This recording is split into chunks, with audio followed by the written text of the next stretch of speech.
Hello student, profit from business and profession हम पढ़ रहे थे। इससे पहले वाला जो वीडियो था उसमें हमने डिस्कस किए थे कि कौन कौन से व्यय होते हैं जो कि स्पष्ट से स्वीकृत होते हैं। तो उसका जो शेष जो भाग है वो हम यहाँ पर पढ़ेंगे। जितने भी और पार्ट्स बचे हुए हैं तो उसमें फर्स्ट है ग्रामीण विकास कार्यक्रम संचालित करने वाले संघ अथवा संस्थाओं को दिए गए भुगतान। तो कौन कौन सी संस्थाएं इसमें आएंगी और कितना भुगतान दिया जाएगा। 100% अमाउंट का भुगतान, जो 100% अमाउंट जो जिसका भुगतान किया है उसकी छूट क्या है, मिल जाएगी, कटौती वहाँ दे दी जाएगी। तो अब हम यहाँ देखते हैं, इसमें देखो कौन कौन से हैं ये आप देख लीजिए कि किसी ऐसे संघ या संस्था को भुगतान जिसका उद्देश्य ग्रामीण विकास कार्यक्रम चलाना हो और इसके लिए अनुमोदन प्राप्त होना चाहिए। 1 मार्च 1983 से पहले अनुमोदन इसमें से पूर्व अनुमोदित होनी चाहिए तथा प्रारंभ होना चाहिए और वह राशि इस कार्यक्रम में व्यय की जानी चाहिए। इसके अलावा भी कई है कि जिसका भुगतान का उद्देश्य ग्रामीण विकास कार्यक्रम को चलाने के लिए व्यक्ति को प्रशिक्षण देना हो, ये भी 1 मार्च 1983 से पूर्व अनुमोदित होनी चाहिए। नेक्स्ट है केंद्र सरकार द्वारा स्थापित एवं अधिसूचित किसी ग्रामीण विकास कोष को किया गया भुगतान। इसके अलावा केंद्र सरकार द्वारा स्थापित व अधिसूचित राष्ट्रीय शहरी गरीबी उन्मूलन कोष को किया गया भुगतान। तो ये जो भुगतान है, अगर ऐसी संस्था को भुगतान दिया जाता है तो उसकी क्या है, 100% डिडक्शन आपको मिल जाएगी। और मेन पॉइंट इसके अंदर है, बाकी सारा आप देख लीजिए क्या क्या पॉइंट्स, क्या क्या चीज़ें दी हुई है। मेन चीज़ें मैं आपको यहाँ पर बताती जा रही हूँ। नेक्स्ट है जैसे अधिसूचित कृषि विस्तार परियोजना पर किए गए व्यय। यदि किसी अधिसूचित कृषि विस्तार परियोजना पर कोई व्यय किया जाता है तो उस करदाता को ऐसे व्यय के 150% के बराबर भारित कटौती दी जाती है, यानी कि 100 रुपये की जगह 150 रुपये की कटौती दी जाती है। और उस कटौती को कर निर्धारण वर्ष 2021-22 जो भी चल रहा है उस कर निर्धारण वर्ष से इस कटौती को क्या है, बंद कर दिया गया है। ठीक है, अब मतलब कटौती बंद नहीं की है, भारित कटौती बंद की है, यानी कि 100 की जगह जैसे 150 रुपये की जो छूट दी जाती है उसकी जगह सिर्फ 100 रुपये की ही छूट दी जाएगी, यानी जितना भुगतान किया जाएगा उतनी ही छूट प्राप्त होगी। नेक्स्ट आते हैं हम अधिसूचित कौशल विकास परियोजना पर कंपनियों द्वारा किया गया वह। इसके अंदर क्या क्या आता है, यदि कंपनी करदाता किसी अधिसूचित कौशल विकास परियोजना पर कोई व्यय क्या करता है तो पहले जो उसको छूट दी जाती है वो 150% के बराबर दी जाती है, यानी 150% ऑफ एक्चुअल अमाउंट जो पे किया उससे। लेकिन अब 2021-22 करने था अनवस्थित भारित कटौती की जगह जितना भुगतान किया उतने की छूट दी जाएगी। नेक्स्ट है कुछ प्रारंभिक व्ययों के संबंध में कटौती। तो कुछ प्रारंभिक व्ययों में प्रारंभिक व्यय प्रिलिमिनरी एक्सपेंसेस आप जानते हैं कि भारतीय कंपनी द्वारा अगर भारतीय कंपनी और भारत में निवासी अन्य करदाताओं द्वारा अगर इस प्रकार के व्यय किए गए हैं तो वो सभी प्रकार के करदाताओं के लिए कौन कौन से व्यय हैं यहाँ पर दिए हुए हैं, जैसे कि संभावना का विवरण तैयार करने पर, प्रोजेक्ट का विवरण तैयार करने पर, इसी प्रकार से आगे इंजीनियरिंग सेवाओं पर किए गए व्यय। ठीक है, जांच पड़ताल तथा करदाता के व्यापार के लिए आवश्यक अन्य किसी जांच पड़ताल पर किए गए व्यय, इस प्रकार के बहुत सारे दिए। मेमोरेंडम और ये पार्श्व सीमा नियम और अंतर नियम। मेमोरेंडम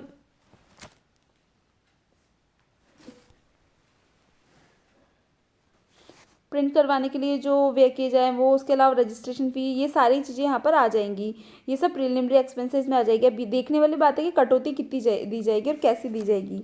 कि ये जो उपरोक्त व्यय करदाता के व्यापार प्रारंभ होने से पूर्व किए गए हैं और यदि करदाता का व्यापार प्रारंभ होने के बाद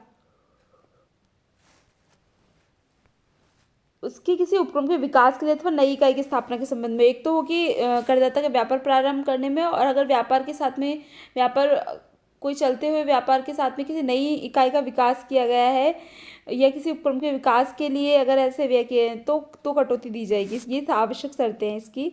और जो कितना अमाउंट है जो कटौती योग्य होगा वो यहाँ पर दिया हुआ है। तो नया व्यापार प्रारंभ होने पर तो जो व्ययों की वास्तविक राशि है वो या फिर जो व्यापार प्रारंभ होने वाले वर्ष के अंतिम दिन प्रोजेक्ट की जो कॉस्ट होती है, यानी कि जो स्थायी संपत्ति की वास्तविक लागत होती है उसका 5%, दोनों में से जो भी कम होगा उसकी क्या है, छूट दी जाएगी। ठीक है, और नेक्स्ट जैसे अब सेकंड पॉइंट में भी यही है, सेम वही जो ये तो नया व्यापार प्रारंभ होने के लिए, ये वाला तो है नया व्यापार प्रारंभ होने के लिए, और ये व्यापार प्रारंभ होने के बाद में किसी उपक्रम के विकास या नई इकाई की स्थापना की जाती है, तो सेम ही चीज़ है ये। और कटौती किस प्रकार से दी जाएगी, ये तो अमाउंट कितना दिया जाएगा, क्या कटौती दी जाएगी वो यहाँ पर दी हुई है, लेकिन कटौती दी कैसे दी जाएगी, तो जो टोटल जो भी अमाउंट होगा उसकी 5 वर्षों में कटौती दी जाएगी। तो उसकी 5 वर्षों में कटौती दी जाएगी।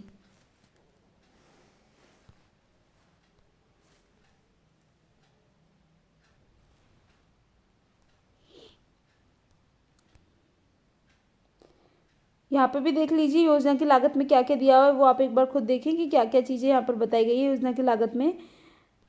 नेक्स्ट है, अब हम कंपनी के व्यापार में लगी पूंजी क्या क्या है। नेक्स्ट पॉइंट जो अपना आता है एकीकरण अथवा अविलयन के व्यय की कटौती। तो ये कैसी है कि यदि भारतीय कंपनी द्वारा 31 मार्च 1999 के पश्चात किसी उपक्रम के एकीकरण अथवा अविलयन के उद्देश्य के लिए कोई व्यय किया जाता है तो उसकी कटौती भी 5 समान वार्षिक किस्तों में दी जाएगी। ठीक है। अब नेक्स्ट है स्वैच्छिक सेवानिवृत्ति योजना के तहत किए गए व्ययों के संबंध में कटौती।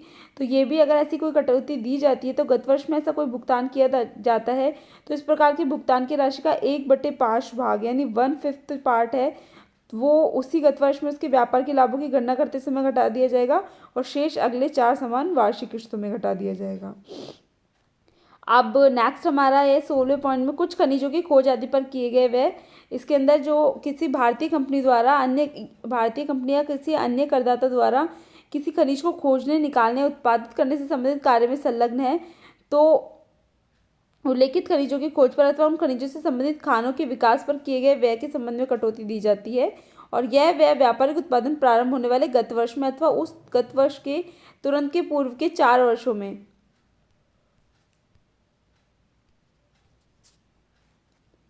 किसी भी समय किया गया हो। ठीक है। अब इसके अंदर ये नीचे यहाँ देखिए कि इसमें क्या है ये चीज़ें क्या है जो शामिल नहीं करेंगे। भूमि पर किया गया व्यय यानी भूमि प्राप्त करने पर व्यय किया गया है तो वो किसी खनिज पदार्थ के भंडारण पर किया गया व्यय और किसी भवन मशीन प्लांट और फर्नीचर आदि पर किए गए पूंजीगत व्यय ये सारे नहीं आएंगे इसके अंदर। बाकी सारे जो ऊपर पॉइंट दिए गए हैं अगर ऐसे व्यय किए जाते हैं तो उत्पादन प्रारंभ करने वाले गत वर्ष में और आगे उससे गत वर्ष के तुरंत पूर्व के 4 वर्षों में किसी भी समय अगर कोई इस प्रकार का खर्चा किया गया है तो उसकी क्या कटौती दी जाएगी। उत्पादन प्रारंभ होने वाले गत वर्ष में यानी previous year plus previous year से पहले के जो 4 ईयर्स में कटौती वो कोई भुगतान किया गया है तो उसकी कटौती दी जाएगी। देखते हैं हम यहाँ पर कैसे दी जाएगी। कटौती योग्य राशि 10 समान किस्तों में यानी 10 प्रतिवर्ष एक किस्त की कटौती दी जाएगी और प्रथम किस्त की कटौती उस गत वर्ष में दी जाएगी जिसमें व्यापारिक उत्पादन प्रारंभ हुआ यानी 10 वर्षों में ये कटौती पूरी की जाएगी।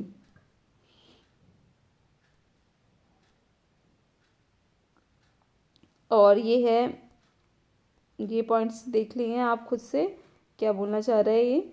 और नेक्स्ट आगे हम देखते हैं। समझाने वाली जो चीज़ें मैं एक बार आपको सारी क्लियर करके बता देती हूँ जिससे आपको ये सब क्लियर हो जाएगा कि किस प्रकार की क्या क्या कटौतियाँ आती हैं।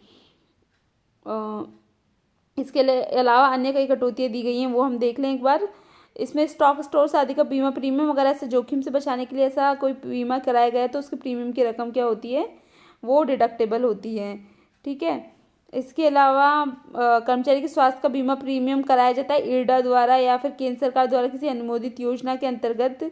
तो ऐसे जो अगर ये अदर देन कैश ऐसा भुगतान किया जाए तो उसकी भुगतान की भी राशि की छूट मिलती है। इसके अलावा कर्मचारी को बोनस या कमीशन दिया जाए लेकिन बोनस उसी कंडीशन में दिया जाए जबकि देखो नीचे यहाँ पर इस पॉइंट को देख लें एक बार। कर्मचारी को दी गई बोनस अथवा कमीशन की रकम कटौती के रूप में स्वीकृत नहीं होगी यदि यह रकम उन्हें लाभांश के रूप में वितरित हो सकती थी। मान लीजिए कंपनी ने लाभांश की जगह वितरण करने की जगह डिडक्शन लेने के लिए कर्मचारी को बोनस और कमीशन की रकम बोनस या कमीशन जारी कर दिया है तो उस कंडीशन में जो कंपनी है उससे क्या है छूट नहीं मिलेगी।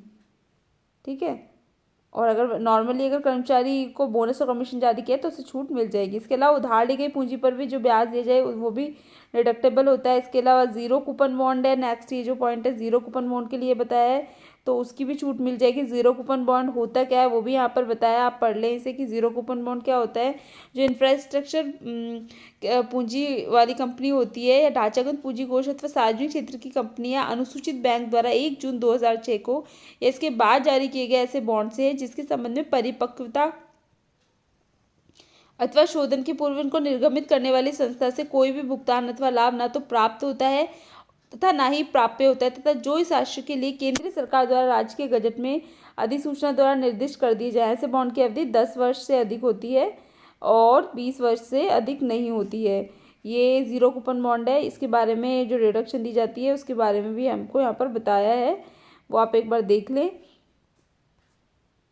इसके अलावा जो प्रमाणित प्रोविडेंट फंड व अनुमोदित सुपर एनुएशन फंड होता है उसमें जो अंशदान दिया जाता है तो ऐसे अंशदान के संबंध में भी नियोक्ता के रूप में करदाता अगर कोई अंशदान इस प्रकार करता है प्रमाणित प्रोविडेंट फंड या अनुमोदित सुपर एन्युएशन फंड में, तो निर्धारित सीमाओं तक क्या होता है, ये डिडक्टेबल होता है। इसके अलावा धारा 80 CCD में संदर्भित नई पेंशन योजना में नियोक्ता द्वारा कोई अंशदान दिया जाता है तो वो भी डिडक्टेबल होता है, परंतु कर्मचारी के वेतन के 10% से अधिक गत वर्ष में कटौती योग्य नहीं होगा।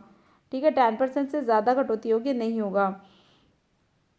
ये हमने पढ़ा ही था वहाँ पर, जब हमने सैलरी चैप्टर पढ़ा था कि तब हमने ये देखी थी, ये चीज़ देखी थी जो बताया इसमें वेतन में महंगाई भत्ते की राशि सम्मिलित की जाती है यदि वह सेवा शर्तों के अंतर्गत दे हो। इसके अलावा नेक्स्ट आता है, अब अनुमोदित ग्रेच्युटी फंड में अगर कोई भुगतान किया जाता है तो वो भी डिडक्टेबल हो जाएगा। अनुमोदित ग्रेच्युटी फंड यहाँ पर हमें बताया है। ठीक है, अब नेक्स्ट है, कर्मचारी से किसी फंड के लिए प्राप्त अंशदान की राशि को संबंधित फंड में कर्मचारी के खाते में जमा कराना, तो ये भी ये क्या है, डिडक्टेबल होगी अगर जमा करा दी जाती है टाइम से, समय से। इसके अलावा पशुओं के संबंध में हानि, पशुओं के संबंध में कोई हानि होती है, करदाता का पेशा अथवा व्यापार के उपयोग में आने वाले पशुओं के स्थायी रूप से बेकार हो जाने पर अथवा मर जाने पर कोई ऐसी हानि होती है तो वो भी डिडक्टेबल होगी। और इस हानि, अगर इनको बेचने से कोई आय प्राप्त होती है तो उस आय को उस हानि में से घटा देंगे और जो बचा हुआ अमाउंट होगा वो क्या, डिडक्टेबल हो जाएगा। नेक्स्ट है बैड डेट्स या डूबत ऋण। इसके संबंध में भी अप्राप्य ऋण के संबंध में गत वर्ष में ही कटौती दे दी जाएगी।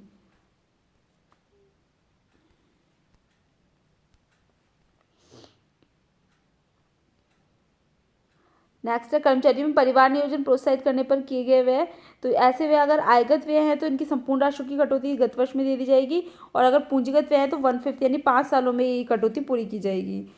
इसके अलावा आगे आता है, बैंक से नगद आहरण करने पर देय आयकर की बैंक से नगद आहरण करने पर देय कर की कटौती, ये कटौती बंद हो गई 1 अप्रैल 2009 से। नेक्स्ट है, सिक्योरिटी ट्रांजैक्शन टैक्स या फिर प्रतिभूति लेनदेन कर, तो लेनदेन कर के बराबर की राशि की क्या है, कटौती दे दी जाएगी। Next, reduction of commodity transaction tax यानी वस्तु लेनदेन कर, तो इसमें भी वस्तु लेनदेन कर के बराबर की कटौती क्या है, प्रदान कर दी जाएगी। ये यहाँ दी हुई है, कर दी जाएगी। ठीक है, गन्ने के क्रय के लिए भी है, गन्ने के क्रय के लिए अगर कोई शक्कर निर्माण में कोई संस्था लगी हुई है तो यदि गन्ना क्रय पर व्यय करती है तो ऐसी समिति को गन्ने की जो सरकार द्वारा निर्धारित कीमत है, जो वास्तविक व्यय है, दोनों में से जो भी कम हो उतने की छूट क्या है, दे दी जाएगी। इसके अलावा बाजार हानि या अन्य अप्रत्याशित हानि की कटौती, इस अगर आय गणना में प्रकटीकरण प्रमापों में वर्णित तरीके से ज्ञात की गई बाजार हानि व अन्य अन्य प्रत्याशित हानि की छूट स्वीकृत कर दी जाएगी। ये हमारे यहाँ पर कंप्लीट होते हैं, स्पष्ट स्वीकृत जो व्यय है वो सारे हमारे यहाँ पर कंप्लीट होते हैं। इनको एक बार आप ढंग से देख लें, थोड़ा ध्यान में रखें क्योंकि क्वेश्चन करते वक्त ये हमें काम आएंगे, इसलिए इन्हें ध्यान रखना जरूरी है। मेन जो पॉइंट्स है मैंने इसके सारे आपको डिस्कस कर लिए हैं और बता दिए। अब इससे जो नेक्स्ट जो हम वीडियो पढ़ेंगे उसमें देखेंगे वाणिज्यिक सिद्धांतों द्वारा जो स्पष्ट स्वीकृत व्यय है वो क्या क्या है, कौन से हैं और कैसे उनकी रिडक्शन दी जाएगी, वो हम आगे देखेंगे इससे अगले वीडियो में।